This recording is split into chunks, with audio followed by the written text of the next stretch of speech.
Hello विद्यार्थी मित्रों, આપણી સામે જે પ્રશ્ન આપેલો છે જોઈએ તો કે છે કે પોલિમરેઝ ચેન રિએક્શન PCR માં તબક્કાનો સાચો ક્રમ કયો છે।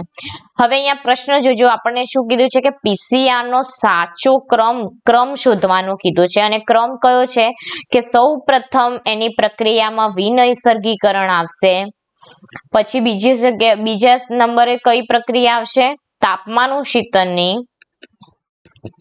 અને ત્રીજા નંબરે આવશે વિસ્તૃતીકરણની। બરાબર, ઓપ્શન મેચ કરી લઈએ આપણે તો વિનૈસર્ગીકરણ, તાપમાનોશીતન ને વિસ્તૃત। ચલો ઓપ્શન એ આપણો કમ્પ્લીટલી મેચ થાય છે। બીજા જોઈ લઈએ, વિસ્તૃતીકરણ પહેલા છે, ઓપ્શન બી નહીં આવશે। વિનૈસર્ગીકરણ વિસ્તૃતીકરણ બીજા નંબરે છે તો ઓપ્શન સી નહીં આવશે। તાપમાનોશીતન પહેલા નંબરે છે તો ઓપ્શન ડી પણ નહીં આવશે। હવે ઓપ્શન એ આપણો સાચો મેચ થાય છે તો આપણો જવાબ કયો થશે? Option A. અહીંયા વાત કરી છે ખાલી તબક્કાની, તો આપણે વધુ ઊંડાણપૂર્વક ના જતા ઓનલી ક્રમ જ આપણે ડિસાઈડ કરીએ છીએ કે ક્રમનો જ આપણે જવાબ આપીએ છીએ। તો જવાબ થશે વિનૈસર્ગીકરણ, તાપમાનોશીતન અને વિસ્તૃતીકરણ। Okay, thank you.